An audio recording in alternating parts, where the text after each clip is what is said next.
Bismillah walhamdulillah wassalatu wassalamu ala rasulillah Sayyidina Muhammad bin Abdullah wa ala alihi wa sahbihi wa man walah. Rabbi syrah li sadri wa yassir li amri wahlul 'uqdatam min lisani yafqahu qawli wasaddid lisani wahdi qalbi bihaqqi Sayyidina Muhammadin sallallahu alaihi wasallam. Dusturakum ya ahlal dargi wa ya ahlal batin wa ya ahlan nambati wa ya ahlan nur, amma ba'd.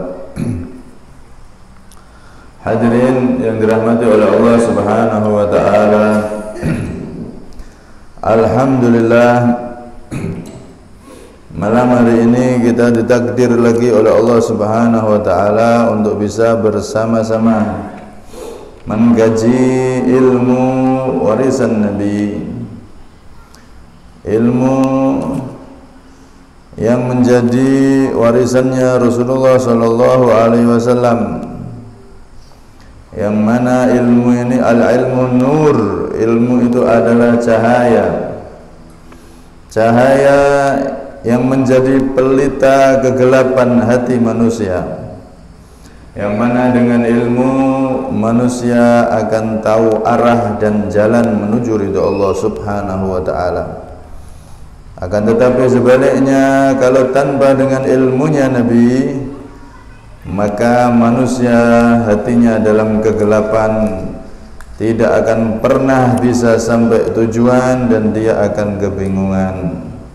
Ibarat orang berada di kegelapan yang tanpa pelita, maka dia pun kebingungan dan tidak tahu arah kemana harus pergi.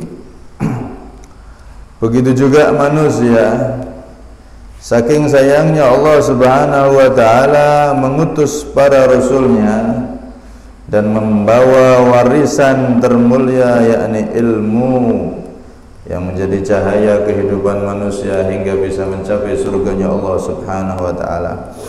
Semoga kita termasuk orang-orang yang mendapatkan cahaya tersebut sehingga menjadi orang yang beruntung di dunia sampai akhirat. Amin Allahumma amin. Hadirin yang dirahmati oleh Allah subhanahu wa ta'ala, kita masuk pada hikmah selanjutnya. Radhiyallahu ankum wa qala al-musannifu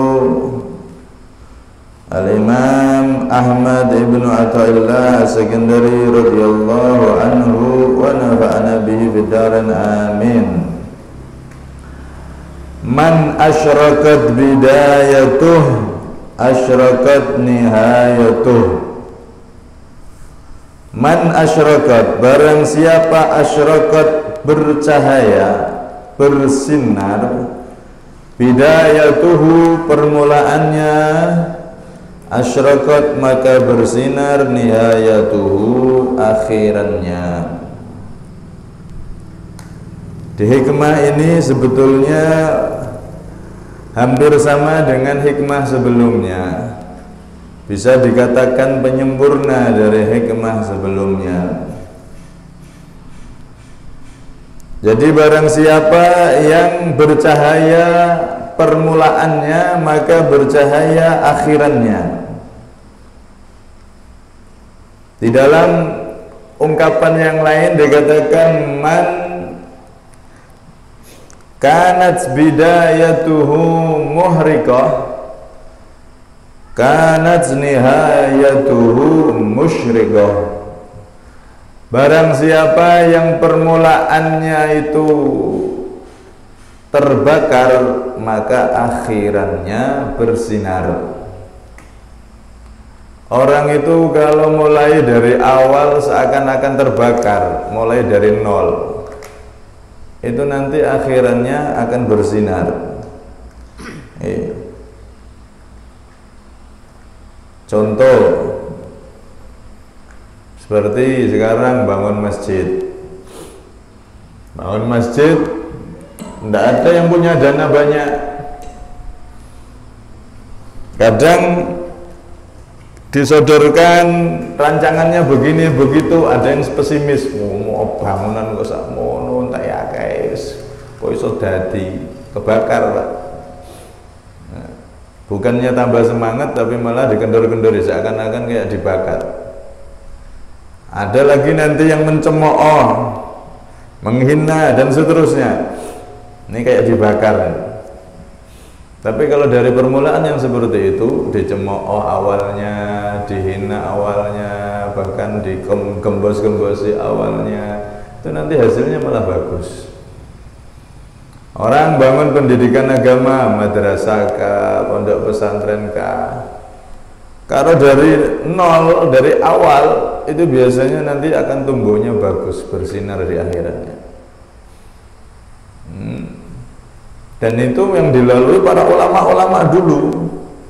Ulama dulu itu contoh ya, ulama-ulama yang bangun pesantren zaman dulu itu, santrinya awalnya ditempatkan di kontrakan, tidak punya tempat dia. Seperti guru kita Habib Taufik Segaf, semoga beliau panjang umur sehat walafiat. Itu awal-awal buat pesantren dinyek. Beliau tidak pernah mondok.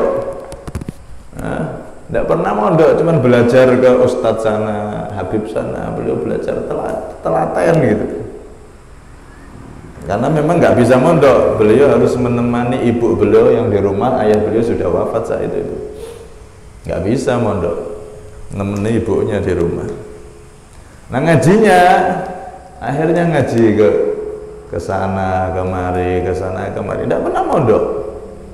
Subhanallah, akhirnya beliau itu pas sudah bisa ngaji, padahal tanpa mondok nih, tapi sampai bisa baca kitab alim, luar biasa ya, jarang-jarang. Kadang orang mondok aja ndak alim-alim kok.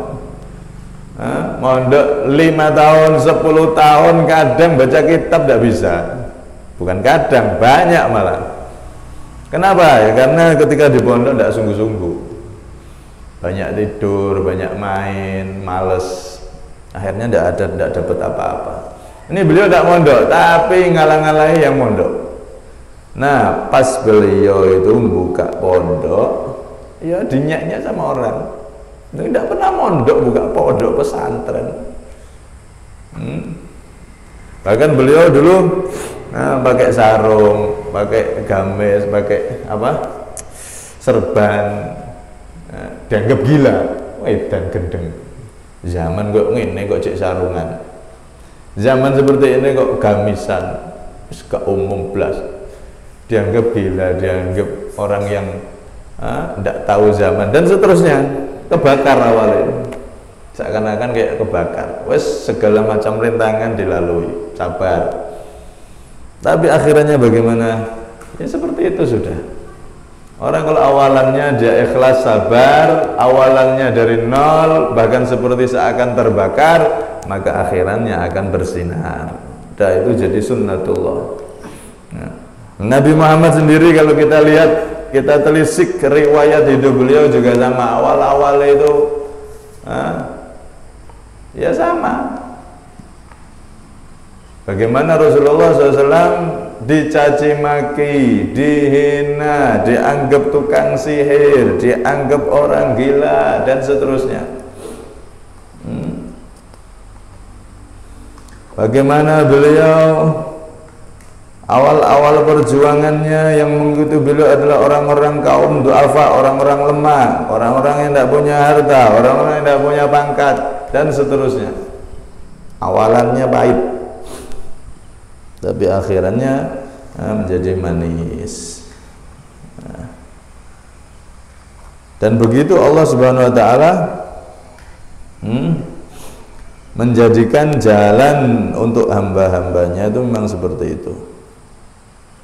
Ada orang mau berubah jadi baik, awalnya ahli maksiat, awalnya tidak pernah sholat, awalnya wis semua maksiat sudah dilakukan.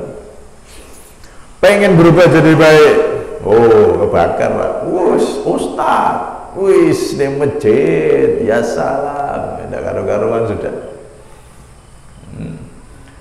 Tapi kalau dia semangat dan tetap sabar, nanti bagus jadinya. Jadinya akan bercahaya nanti. Bahkan banyak mungkin teman-temannya yang gara-gara lihat kokohnya dia, sabarnya dia dalam bertaubat, nanti yang lain ikut tobat. Banyak kayak gitu. Tapi kalau sudah orang pengen memperbaiki diri, pengen sholat ke masjid, baru datang ke masjid, wis tumben seumur-umur lagi neng masjid, wis saya jadi kiai, saya jadi ustadz, ahli ibadah, dinyak-nyak sama teman-temannya yang belum tobat. Lagi-lagi dia tidak kuat, akhirnya tidak ibadah lagi, ya sudah, bercahaya itu gelap lagi sudah. Coba kalau dia bertahan, sabar, dicemooh, dinyak-nyak sama temannya yang dulu yang ahli maksiat, dia sabar, dia tetap istiqomah, maka yang lain akan terkena cahayanya, dan bisa jadi mereka semua juga akan bertaubat. Bisa jadi mereka juga akan bertaubat. Man asyrakat bidayatuh asyrakat nihayatuh. Orang yang bercahaya awalannya dengan semangat meraih ridha Allah, semangat dan bersabar di dalam bertobat kepada Allah, maka akhirannya akan bercahaya. Akhirannya akan bercahaya, banyak yang akan dapat hidayah dari keistiqomahan dan kesabaran orang tersebut.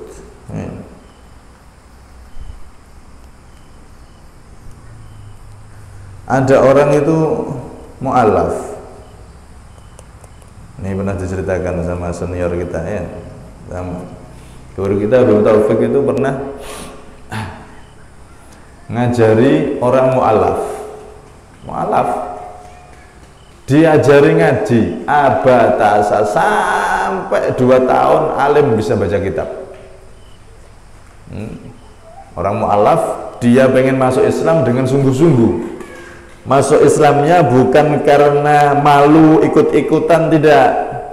Masuk Islamnya bukan karena tendensi, oh saya pengen nikah sama wanita Islam, saya masuk Islam, bukan. Masuk Islamnya karena diajak teman-temannya ikut-ikutan, asal ikut aja masuk Islam, enggak.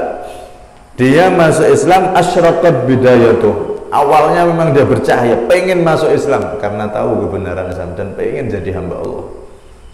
Dengan semangat dia masuk Islam, akhirnya masuk Islam mu'alaf. Subhanallah, ditemukan sama guru kita Habib Taufik As-Sekaf, dididik beliau dari awal abatasat. Namanya mu'alaf, tidak bisa baca apa-apa.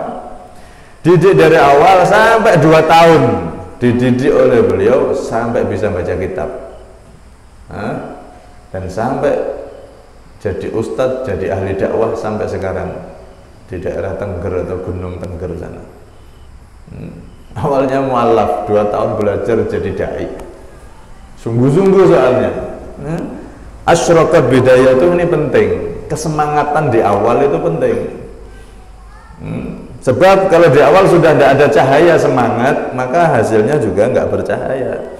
Tapi kalau di awal itu semangat, ada cahaya kesemangatan, man asyraqat bidayatuh, orang yang awalannya itu bercahaya dengan cahaya semangat meraih ridha Allah, maka asyraqat nihayatuh, akhirannya juga akan bercahaya, cahaya itu semakin besar, dan banyak orang yang akan mendapat hidayah dan petunjuk dari berkah cahayanya, berkah dia bersungguh-sungguh di dalam mengabdi kepada Allah Subhanahu wa ta'ala.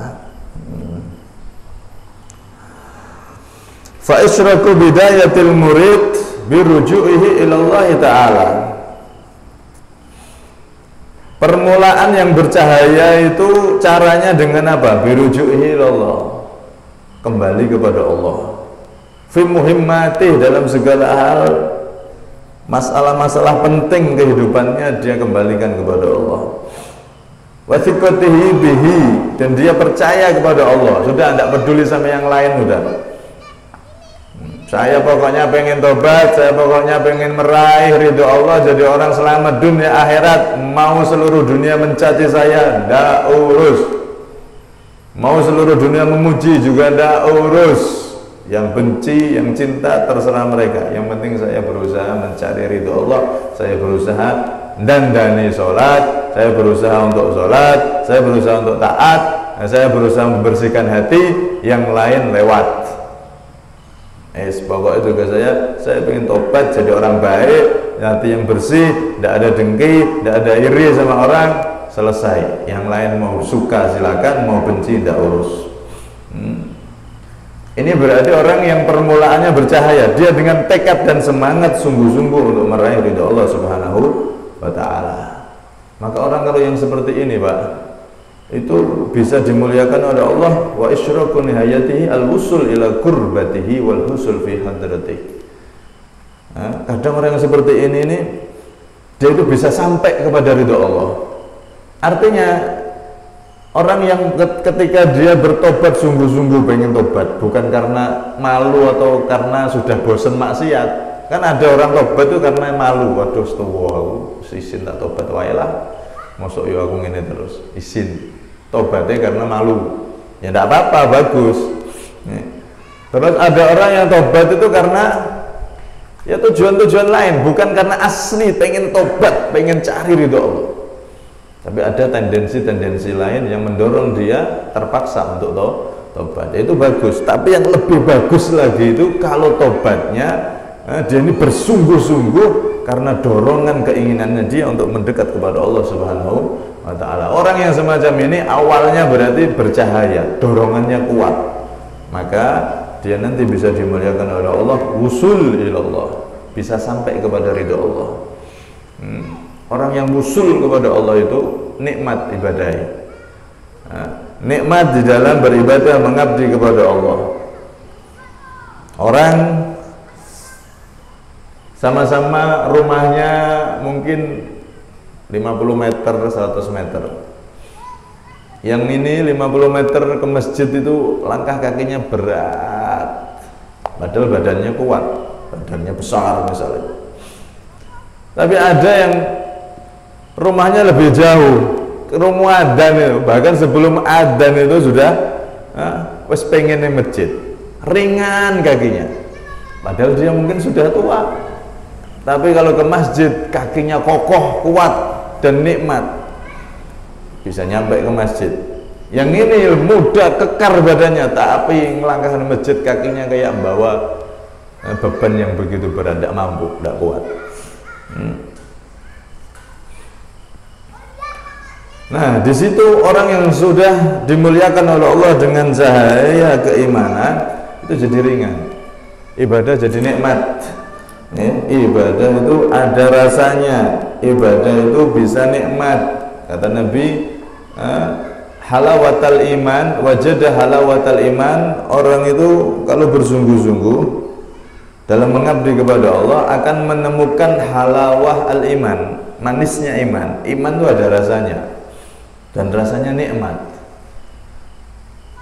Jadi sholat bukan sekedar sholat, dia menikmati sholat itu nikmat rasanya.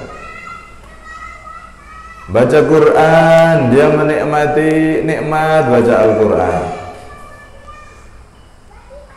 Mendengarkan adzan, dia menikmati nikmat dengar adzan.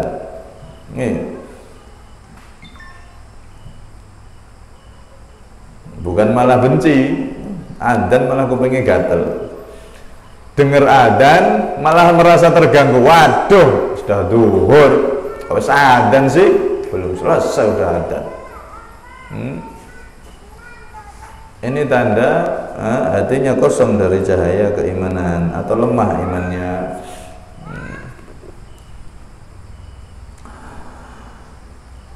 Orang yang bersungguh-sungguh di dalam kembali kepada Allah, meniti jalan Allah, maka dia akan dimuliakan oleh Allah sampai kepada kenikmatan surga sebelum sampai surga. Yaitu apa? Bisa merasakan nikmatnya ibadah. Ibadah itu nikmat. Man asyrakat bidayatuh asyrakat nihayatuh. Orang yang bercahaya awalannya maka bercahaya akhirannya. Lah kalau orang itu tidak bisa merasakan nikmat ibadah, yang salah bukan ibadahnya. Nggih. Nek wong nek dikai sate kan enak. Sate itu enak. Kasih gulai, kasih minuman ini, makanan ini, nikmat kalau normal. Tapi kalau sakit gigi, asam urat, kolesterol, nah dikasih sate yang paling nikmat pun rasanya tidak enak. Tidak doyan malah. Kenapa? Karena bukan makanannya yang tidak enak, bukan makanannya yang rasanya tidak karu-karuan, tapi memang badannya lagi sakit, giginya lagi sakit, akhirnya yang enak terasa tidak enak. Begitu juga ibadah itu sebetulnya ada rasa nikmat yang diberikan oleh Allah. Ibadah itu jamuan dari Allah. Jamuannya manusia aja kalau ada tamu dijamu enak. Makanan, minuman enak, apalagi jamuannya Allah Subhanahu wa taala yang berupa ibadah. Itu ada rasa dan ada kenikmatannya. Karena itu ketika kita ibadah, sertakan semangat dalam ibadah. Sertakan semangat, Pak, agar nanti kita bisa merasakan nikmatnya ibadah. Sampai-sampai para ulama dulu itu, mereka itu kalau baca Fatihah, kalau ngimami itu pakai suara lantang, nggak pakai suara merdu, suaranya dilantang, no. Bismillahirrahmanirrahim, alhamdulillahirabbil alamin, arrahmanirrahim, pakai suara lantang, nggak dikasih lagu. Nggak ada sebagian ulama yang seperti itu. Kalau takbir Allahu Akbar dengan lantang, bukan Allahu Akbar, ya tidak apa-apa. Cuman sebagian ulama itu agar ibadah itu bisa kita raih nikmatnya, salah satunya dengan kesemangatan, semangat dalam beribadah. Kalau dikirnya yang selamat, yang semangat, suaranya dilantangkan. Kemudian kalau pas sholat sama, suaranya juga dilantangkan. Sebagian dari para orang sholat itu begitu. Dan sholat itu suaranya itu dilantang. Allahu Akbar, Sami Allahu liman hamidah, Allahu Akbar, dengan suara lantang. Tujuannya apa? Biar membawa diri ini untuk latihan semangat dalam ibadah. Sama seperti kalau ada orang bagi minyak, dan ini minyak goreng kan langka, minyak diskon, semangat kan nyambut, royokan antri siap, antri panjang 100 meter siap, yang penting dapat minyak goreng, dengan semangat. Begitu juga kalau ibadah itu, kalau dengan semangat seperti itu, sebagaimana kita semangat kalau kita antri pengen dapat sembako, apalagi sembakonya gratis, waduh, bukan siap antri, bahkan siap nginep sekalipun siap. Oh, besok pagi dibagi-bagi sembako gratis, yakin wis. Nah, perlu yang dari luar daerah datang dulu nginep sih. Saking semangatnya apa? Untuk meraih sembako yang akan dibagi. Nah, kesemangatan seperti itu coba kita bawa ketika ibadah. Semangat ini Allah bagi-bagi anugerah rohani, bagi-bagi nur cahaya iman, bagi-bagi derajat. Ketika sholat 5 waktu, yang mana ini adalah inti dari ibadah yang menjadi oleh-oleh Isra Mi'raj yang sekarang kita ada di bulan Rajab ini, sholatnya dengan semangat. Bahkan Nabi itu ngasih semangat kepada kita dalam riwayat itu. Kalau kita sholat 5 waktu, sebisa mungkin datang ke masjid, datang ke musola, datang ke tempat sholat sebelum adzan. Kata Rasulullah, nanti di hari kiamat itu ada orang-orang yang cahayanya itu seterang matahari. Dari kiamat kan dulumat. Dari kiamat itu gelap di atas kegelapan. Seperti bayi itu ditutup rahim, plasenta, nutup, udah gelap kan itu, tambah tutup perutnya ditutup, perut ibu tambah gelap lagi, belum lagi darah dagingnya nutup semua, darah nutup, daging nutup, ada air juga nutup, gelap di atas kegelapan. Sama seperti Nabi siapa yang dimakan ikan Yunus, Nabi Yunus dimakan ikan paus, di perut ikan gelap, ditutup perut ikan. Terus di bawah samudra, lautan gelap, bawah sudah gelap, terus malam gelap lagi, kegelapan di atas kegelapan. Dari kiamat juga sama seperti itu, gelap gulita, ngeri. Nah, di antara mereka nanti ada orang-orang yang cahayanya itu seperti cahaya matahari terangnya. Matahari kalau sudah muncul di siang hari itu, Masya Allah, cahayanya begitu besar dan manfaatnya begitu besar. Tidak ada matahari, tumbuhan tidak bisa tumbuh. tidak ada matahari, kita semuanya akan beku mati, kedinginan. Manfaatnya cahaya matahari begitu besar. Nah, nanti di akhirat itu ada orang-orang yang menjadi matahari akhirat. Nah, siapa mereka? Yaitu orang-orang yang bersemangat dalam ibadah kepada Allah. Sebelum waktu sholat datang, dia ke masjid dulu. Semangat dalam menyambut anugerah dari Allah Subhanahu wa ta'ala. Orang yang datang ke masjid sebelum adzan, sebelum waktu sholat, dia datang ke masjid dzikir, baca sholawat atau baca Al-Quran, nunggu adzan, nunggu sholat. Orang seperti ini semangat sebelum waktunya sudah datang, dia berusaha istiqomah seperti itu. Nanti di akhirat jadi matahari akhirat ya. Kalau matahari dunia manfaatnya begitu besar seperti itu, semuanya kita butuhkan matahari. Di akhirat ada orang-orang yang akan menjadi matahari. Siapa mereka? Di antaranya Rasulullah ngasih bocoran orang yang semangat di dalam sholat. Dia sebelum adzan sudah ada di masjid. Itu adalah orang yang akan diberi cahaya yang begitu luar biasa di akhirat, bahkan cahayanya mengalahkan matahari dunia. Karena itu bawa semangat ketika ibadah, itu bawa. Ngantuk dilawan. Santri-santri ini biasanya wirid ngantuk itu penyakit lebih berbahaya daripada corona. Nah, wirid baca wirid ngantuk. Dilawan, harus dengan semangat dan dilawan. Kalau sudah dengan cahaya kesemangatan, maka Allah akan memberikan anugerah nikmat dalam ibadah. Terus dikasih oleh Allah tambah nikmat, seakan-akan dia sudah masuk surga sebelum masuk surga.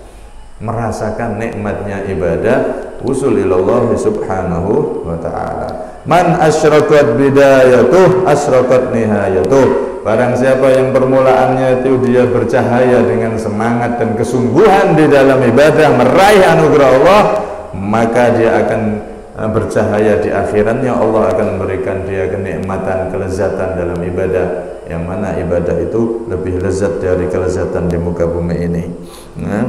Belum lagi nanti di akhirat dia akan ditampakkan cahayanya oleh Allah Subhanahu wa ta'ala. Nah, semoga kita bisa niru orang-orang soleh. Mereka itu kalau wirid, kalau baca Quran, kalau ibadah, kalau melakukan sholat dan lain-lain, semuanya dengan semangat.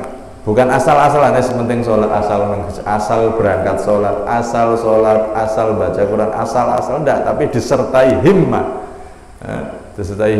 disertai semangat, seakan-akan itu tadi, kita bersemangat pengen raih sembako gratis atau sembako murah, semangat biar gimana saya bisa paling depan, bilang cepet, paling banyak dapatnya, kan begitu. Begitu juga seharusnya dalam urusan akhirat, gimana saya ini paling dapat anugerah Allah yang paling besar. Karena ini luar biasa, orang tuh cari keuntungan dunia itu kalau dipikir aslinya itu sulit, capek. Itu cari keuntungan dunia. Kalau untuk keuntungan akhirat itu gampang. Nabi Sulaiman pas konvoy ini dengan kebesarannya, Nabi Sulaiman menguasai seluruh alam. Alam jin dikuasai beliau, jin tunduk sama beliau. Alam manusia dikuasai, alam hewan dikuasai, semuanya tunduk sama Nabi Sulaiman. Konvoy, disertai pasukan yang luar biasa. Ada petani, Nabi Sulaiman terbang ini di bawah angin. Ada petani ngomong, subhanallah, Sulaiman ini memang hebat kerajaannya. Andaikan aku dikasih sedikit aja kayak Sulaiman, hebat. Nabi Sulaiman yang di atas dengar, turun ke bawah. Petani ini udah dredeg wedi, mau diapakan saya ini? Ditanya saya, kamu tadi ngomong apa? Enggak, misalnya saya tidak ngomong apa-apa. Enggak, yang tadi kamu ngomong apa? Saya dengar tadi kamu ngomong apa? Iya, tadi saya ngomong subhanallah, jenengan ini kerajaannya hebat luar biasa.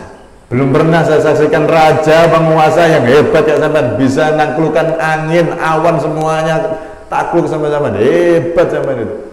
Maka apa kata Nabi Sulaiman? Hei petani, kamu tahu kalimatmu subhanallah, kalimatmu itu tadi itu jauh lebih utama dan lebih besar daripada kerajaanku ini semua. Kenapa? Karena kerajaanku semuanya ini ketika aku wafat nanti habis, hilang. Tapi kalimatmu tadi subhanallah, kalimat subhanallahmu itu kalau diterima oleh Allah, itu jadi pahala akhirat dan selama-lamanya kamu akan diganti dengan pahala yang luar biasa di akhirat. Karena itu kita itu sebenarnya cari kedudukan akhirat, keuntungan akhirat itu gampang, meneng subhanallah, astagfirullah, sallallahu alaihi Muhammad, wah itu lebih hebat dari kerajaannya Nabi Sulaiman. Karena kalimat-kalimat ini berbuah pahala selama-lamanya di surga nanti dinikmati, tapi kerajaan Nabi Sulaiman sudah hilang, tidak bisa dinikmati lagi. Dan ini Nabi Sulaiman ngajari rakyatnya, kalimat subhanallahmu itu lebih utama daripada seluruh kerajaanku ini. Tapi naik keuntungan dunia kan ruwet ya. Cari keuntungan 100.000, 200.000 itu ya Allah kesel. Tapi kalau keuntungan akhirat bagi orang yang semangat, dia bisa mendapatkan keuntungan yang banyak. Karena itu sebagian ulama mengatakan al-muta'alim al-mujtahid, seorang santri, seorang ahli ibadah yang benar-benar itu kalau dilihat dia pasti sibuk dengan kitab kalau santri. Kalau ada orang lihat dia sibuk dengan zikir, kalau ada orang lihat dia sibuk dengan baca Quran. Jarang terlihat dolanan, Jakarta itu jarang. Terlihatnya seringnya nyekel kitab. Ini berarti tanda orang-orang yang sungguh-sungguh semangat di awal ini, dan nanti akan bercahaya di akhirat. Tapi kalau sudah santri, misalkan anak mondok, santri tidur, wirid tidur, ini tidur, semua kegiatan tidur, tidak ada semangatnya. Nah, ini di awal cahayanya sudah tidak ada. Karena itu bagi kita juga di dalam beribadah diberi semangat, cahaya semangat itu dipakai sehingga betul-betul Allah Subhanahu Wa Taala akan menjadikan hikmah yang dikatakan oleh Imam Athaillah Ibn Sa'ad ini, man asyrakat bidayatuh asyrakat nihayatuh, ini benar-benar terjadi. Orang yang awalannya dengan cahaya semangat, maka akhirannya dia akan mendapatkan cahaya anugerah dari Allah, nikmat ibadahnya, nikmat kehidupannya, dan di akhirat benar-benar dia ditampakkan cahayanya oleh Allah Subhanahu Wa Taala. Semoga kita termasuk hamba-hamba tersebut, semangat dalam ibadah melebihi semangat kita di dalam mencari meraih keuntungan dunia, sembako atau lainnya tadi itu. Semangatnya harus lebih tinggi. Semoga kita diberi semangat tersebut. Amin. Allahumma amin. Kurang lebihnya minta maaf. Assalamualaikum warahmatullahi wabarakatuh. Sirril Fatihah.